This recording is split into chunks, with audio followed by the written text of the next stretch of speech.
মহাগ্রন্থ আল কোরআনুল কারীম। ছোট্ট একটি আয়াতে কারিমা তেলাওয়াত করেছি, সূরা হামিম সিজদা 33 নম্বর আয়াত। এই আয়াতের ভিতরে আল্লাহ রাব্বুল আলামিন তিনটা কথা বলেছেন। জোরে বলেন কয়টি? তিনটি। এই তিনটি কথার উপরেই আজকে আলোচনা হবে। এই তিনটি কথা যদি মনে রাখতে পারি ইনশাআল্লাহ আজকের মাহফিলে কিছু হলেও বাড়িতে নিয়ে যেতে পারব। কথা কয়টি? সূরার নাম কি? হামিম সিজদা 33 নম্বর আয়াত। ওমান আহসানু কাওলাম মিম্মান দাআ ইলাল্লাহ ওয়া আমিলা সলিহান ওয়া ক্বালা ইন্নানি মিনাল মুসলিমিন। আল্লাহ পাক বলতেছে, ওই ব্যক্তির চাইতে কার কথা উত্তম হতে পারে যে আল্লাহর দিকে আহ্বান করে। কি করে? আল্লাহর দিকে আহ্বান করে, ডাকে, আল্লাহর দিকে ডেকে নিয়ে আসে। এর অনেক অর্থ। এক কথায় বুঝে, যেই ব্যক্তি আল্লাহর দিকে ডাকে তার চাইতে কার কথা উত্তম হতে পারে। 2 নম্বরে সৎ কাজের আদেশ দেয়। আর 3 নম্বরে বলে আমি মুসলিম। 1 নম্বর কি বলে? আল্লাহর দিকে ডাকে। 2 নম্বরে কি? সৎ কাজের আদেশ দেয়। আর 3 নম্বরে বলে আমি মুসলিম। এই 3টা কথার ভিতরে অনেক কথা। আমি এই নিয়ে আজকে আলোচনা করব ইনশাআল্লাহ। সর্বপ্রথমে আসেন, এত বড় সুন্দর আয়োজন, এই আয়োজনের ভিতরে কোরআনুল কারীমটা শুনবো কিভাবে, কেমন করে শুনলে আমার জীবনে লাভ আছে, কেমন করে শুনলে আমার জীবনটা আল্লাহর পথে যাবে, এই জিনিসটা আগে আল্লাহর কাছে জেনে নেই। পৃথিবীর জমিনে যত কিতাব আছে, যত গ্রন্থ আছে, সমস্ত গ্রন্থগুলি এক জায়গায় করবেন আর এই কোরআনুল কারীমগুলো এক জায়গায় করবেন। বলেন তো দেখি কোনটার ওজন বেশি হবে, কোনটার দাম বেশি হবে? কোরআনের দাম। আল্লাহ পাক বলছেন পৃথিবীর জমিনে আমি আল্লাহ কোরআনটা মানব জাতির জন্য দিয়েছি, আমি আল্লাহ রহমত। সুবহানাল্লাহ বলে। এই 30 পারা কোরআনুল কারীমের ভিতর থেকে আমি 3টা রহমত বেছে পেয়েছি। তার ভিতরে 1 নম্বর রহমত আল্লাহর কালাম কোরআন। একবার চিৎকার মেরে বলেন সুবহানাল্লাহ। আল্লাহকে বলি, আল্লাহ কোরআন শোনার জন্য আসলাম, কোরআনটা কেমন করে শুনবো তুমি একটু জানায়া দাও, বলে দাও। আল্লাহ তাআলা ডাক দিয়া বলে, বান্দারা আমার কোরআনুল কারীম যখন শুনবা, ওই কোরআনুল কারীম শুনতে হলে তোমাদেরকে 2টা আদব মানা লাগবে। আল্লাহর কাছে বলি, আল্লাহ মুখে বললে চলবে না, কোরআনুল কারীমের দলিল দাও। আল্লাহ পাক বলেন সূরা আরাফ 240 নম্বর আয়াত।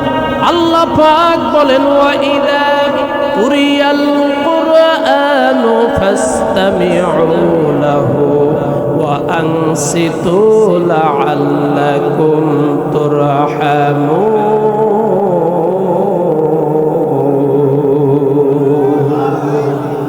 আল্লাহ পাক বলছেন 2টা আদব। কয়টা আদব? 2টা আদব। 1 নম্বর আদব মনোযোগের সহিত শোনা লাগবে, আর 2 নম্বরে হট্টগোল করা যাবে না, আদবের সহিত শোনা লাগবে। সুবহানাল্লাহ বলবেন না? যারা এই 2টা কাজ না করবে, আদবের বিপরীত কি? কথা বলেন, আদবের বিপরীত কি? কোরআন বলছে, আমি বলছি না। কাজ হলো 2টা। এই 2টা কাজ শুনবে যারা, আল্লাহ পাক বলছেন আমার রহমত পাবে তারা। একবার চিৎকার মেরে বলেন মারহাবা। আল্লাহকে বলি, আল্লাহ পৃথিবীর জমিনে এই কোরআনুল কারীমটা যে রহমত, কেমনে করে রহমত আমাদেরকে একটু বুঝাও। ভাইয়েরা আমার, আল্লাহ রাব্বুল আলামিনের কোরআনটা যে রহমত আপনাদেরকে একটু বোঝাই। এই পৃথিবীর জমিনে যত বই আছে, আরবি বলে, আরবি বাদে যত বই আছে, বাংলা বলেন, ইংলিশ বলেন, অঙ্ক বলেন, মানুষের কাব্য গ্রন্থ বলেন, কোনো বই পড়লে একটা সওয়াব হবে। কোনো বৈজ্ঞানিক বলতে পারে নাই, কোনো লেখক বলতে পারে নাই, কোনো লেখিকা পর্যন্ত বলতে পারে নাই, ডক্টর প্রফেসর কেউ বলতে পারে নাই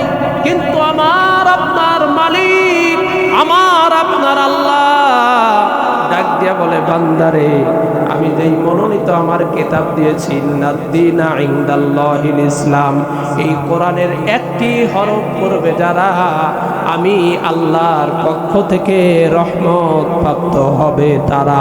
চিৎকার মেরে একবার বলেন না মারহাবা। তাহলে বলেন আমরা ভাগ্যবান না অভাগ্যবান? আমরা ভাগ্যবান না ভাই? এই কোরআন কিন্তু 1 লক্ষ মতান্তরে 2,24,000 যত পয়গাম্বর এসেছে এত রহমত প্রাপ্ত কোরআন কেউ পেয়েছে? সমস্ত কিতাবের ভিতরে খালি আমাদের এই কোরআনের কথা লেখা হয়েছে যে কোরআন আসবে, এটা শেষ নবীর উম্মতকে দেওয়া হবে, বললেই সওয়াব, বললেই সওয়াব। সুবহানাল্লাহ বলে। শুধু তাই না ভাইরা আমার, এই কোরআনুল কারীম সারা পৃথিবী ঘুরে ঘুরে দেখেন, 1 সেকেন্ডের জন্য তেলাওয়াত বন্ধ থাকে না। বলবেন হুজুর কি বলেন, রাত্রেও কি তেলাওয়াত হয় কিনা? আমাদের বাংলাদেশে যখন আল্লাহ রাব্বুল আলামিন রাত্র দিয়ে দেয়, অন্য দেশে তখন সকাল শুরু হয়ে যায়। ফজরের টাইমে মুয়াজ্জিন আজান দেয়, ইমাম সাহেব সামনে দাঁড়ায়া সূরা ফাতিহা দিয়ে সকাল শুরু করে দেয়। আমাদের দেশে রাত্র, অন্য দেশে সকাল, আবার অন্য দেশে সকাল, আরেক দেশে দুপুর, আরেক দেশে দুপুর, আরেক দেশে রাত্র। এই যে বাংলাদেশের ভিতরেই দেখেন, আমার মনে হয় রাত দিন 24 ঘন্টার মধ্যে 6 ঘন্টাও কোরআনুল কারীমের তেলাওয়াত বন্ধ থাকে না। আল্লাহ পাক যেন বুঝাচ্ছে বান্দারে, এমন একটা কিতাব দিলাম, বললে সওয়াব, শুনলে সওয়াব, বসে থাকলেও সওয়াব। চিৎকার মেরে বলেন না একবার সুবহানাল্লাহ। তাহলে লাভ আছে না ভাই? আরেকটা লাভ ভাইরা আমার, এই কোরআনটা যে রহমত, একটু কি বুঝতে পারছেন যে কোরআনটা রহমত? কোনো কিতাব পড়লে সওয়াব না, এটা পড়লে সওয়াব আছে। এবার বলি আল্লাহ যদি মানি তাহলে লাভ কি? আল্লাহ পাক রব্বুল আলামিন বলেন, বান্দারে মানলেও লাভ আছে। একটু ভালো করে বুঝেন, রহমতটা একটু বোঝাই। আল্লাহর কোরআনুল কারীম জীবনে যারা ধারণ করেছে, এমন একটি ব্যক্তি যদি মৃত্যুবরণ করে, আল্লাহর হাবিব বলেন, ওই কবরবাসীকে যখন কবরের ভিতরে রাখা হয়, আল্লাহর ফেরেশতা কবরের ভিতরে আসে, প্রশ্ন করবে 3টা, মার রাব্বুকা ওয়া মান দীনুকা ওয়া মান নাবিয়্যুকা। 1 নাম্বার প্রশ্ন বলবে মার রাব্বুকা, তোমার রব কে? এবার জবান খুলে বলেন তো একবার দেখি, আমার আপনার রব কে? একটু জবান খুলে বলেন না দেখি, আমার আপনার রব কে? আল্লাহ নাম নিলে শান্তি লাগে না ভাই? আল্লাহ নাম নিলে শান্তি লাগে না? ভগবান বললে শান্তি লাগে না? ওই যে হিন্দুরা বলে, হুজুর আপনারাও যেই আল্লাহকে ডাকেন, আমরাও তো সেই আল্লাহকেই ডাকি, আপনাদের ডাক একরকম আর আমাদের ডাক আরেক রকম। আচ্ছা বলেন তো দেখি, আমার নাম সাব্বির হুজুর, এখন যদি কেউ এসে বলে 26 হুজুর করে, তাহলে কি আমার ভালো লাগবে? কথা কয় না, ভালো লাগবে? আল্লাহর যে নাম, সেই নাম ব্যতীত আল্লাহর কাছে ভালো লাগে না। এবার জবান খুলে বলেন তো দেখি, আমার আপনার রবকে? সেই আল্লাহ বলছেন, ওই কবরের ভিতরে যখন কোরআন পড়নিওয়ালা মাননিওয়ালা ওই ব্যক্তিকে যখন রাখা হয়, ওই কবরের ভিতরে ফেরেশতা আসে। আসার পরে দেখে ওই কবরের ভিতরে কবরের যাত্রী নাই, একটা পাখি বেষ্টন করে শুয়ে আছে। কারণটা কি রে? এই পাখি এমন ভাবে শুয়ে আছে কেন?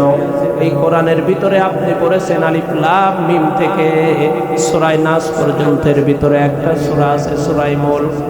যারা নাকি এশার নামাজ পড়ে তেলাওয়াত করবে প্রত্যেকদিন শোয়ার আগে, আল্লাহ রাব্বুল আলামিন বলেন, ওই কবরবাসী যখন কবরের ভিতরে যায়, ওই কবরের ভিতরে আর লাশ খুঁজে পাওয়া যায় না, একটা পাখি বেষ্টন করে রাখে।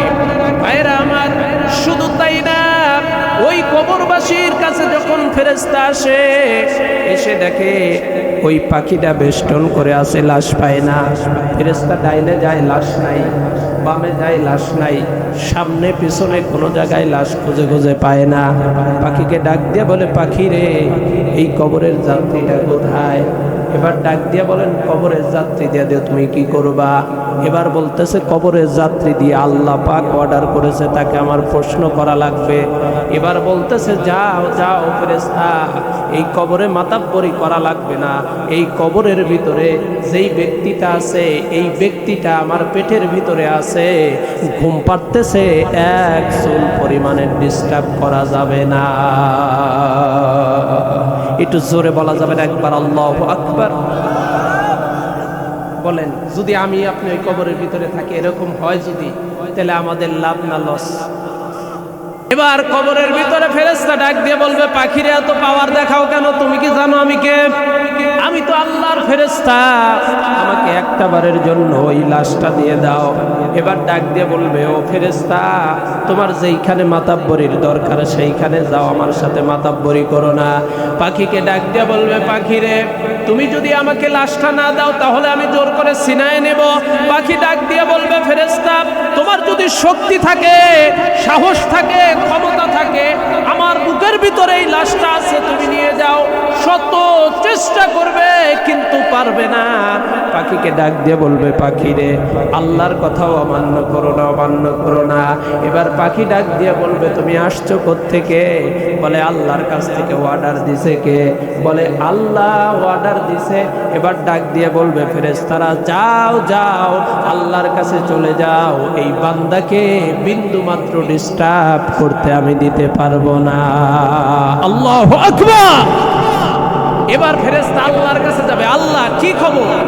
কবরের ভিতরে আমাকে যাইতে বললাম, আমি ওর সওয়াল জব করব, কিন্তু আমি পারলাম না। পাখি এমন পাওয়ার দেখাইলো, আল্লাহ আমাকে তো তোমার কাছে ঘুরে আসতে হইল। আল্লাহ ডাক দিয়ে বলবে, পাখি কি বলেছে? এবার বলতেছে, আল্লাহ পাখি বলেছে যেইখান থেকে এসেছো সেইখানে চলে যাও। এবার বলতেছে, সওয়াল জব করতে পারো নাই। কয়, আল্লাহ তুমি জানার পরেও কেন এই কথা বলো? আমার মনে তো বড় ব্যথা, আমার চাইতে বড় পাওয়ার তুমি পাখিকে দিলা। এই পাখিটা কি আল্লাহ আমি না জানা পর্যন্ত ছাড়বো না। আল্লাহ এই সওয়াল জব কেমনে হবে? আল্লাহ ডাক দিয়ে বলবে, ফেরেশতা যা যা, আজকে আমি ওই কবরবাসীর সওয়াল জব দিব না রে, তোকেও নেওয়া লাগবে না, বরঞ্চ আমি আল্লাহ রাব্বুল আলামিন তাকে জান্নাতে না দেওয়া পর্যন্ত, কিয়ামত না হওয়া পর্যন্ত ঘুম থেকে এক পরিমাণেও জাগনা করাবো না। একটু জোরে বলেন না আল্লাহু আকবার। ফেরেশতার কৌতূহল আরো জেগে যাবে। ফেরেশতা ডাক দিয়ে বলবে, আল্লাহ বলেন কি, এটা কেমনে করে, কি এমন আমল করেছে? আল্লাহ ডাক দিয়ে বলবে, ফেরেশতারে তুই তো জানিস না, আমার এই কোরআনটা সকালবেলায় শীতের মধ্যে ওযু করে পড়েছে, আমার এই কোরআনটা নামাজের ভিতরে তেলাওয়াত করেছে, আমার এই কোরআনটা সকাল সন্ধ্যা তেলাওয়াত করেছে। এই কোরআন মানার কারণে, কোরআনের কথা বলার কারণে ফাঁসির মঞ্চে গিয়েছে। আমার এই কোরআন মানার কারণে, কোরআন পড়ার কারণে, কোরআনের দাওয়াত দেওয়ার কারণে শাহাদাতের পিয়ালা পান করেছে। আমার এই কোরআন মানার কারণে, কোরআন পড়ার কারণে জেলখানায় গিয়েছে। আমার এই কোরআন বুঝার কারণে, কোরআন পড়ার কারণে, কোরআন মানুষের কাছে বলে দেওয়ার কারণে তাকে মিথ্যা অপবাদ দেওয়া হয়েছে। তারপরেও আমার কোরআন থেকে এক চুল পরিমাণে দূরে যাই নাই রে ফেরেশতা। আজকে আমি আল্লাহ তার জীবনের সব গুনাহ মাফ করে দিয়া আমি আল্লাহ নিজেই সওয়াল জব দিয়ে দিলাম, আর তাকে ডিস্টার্ব করিস না।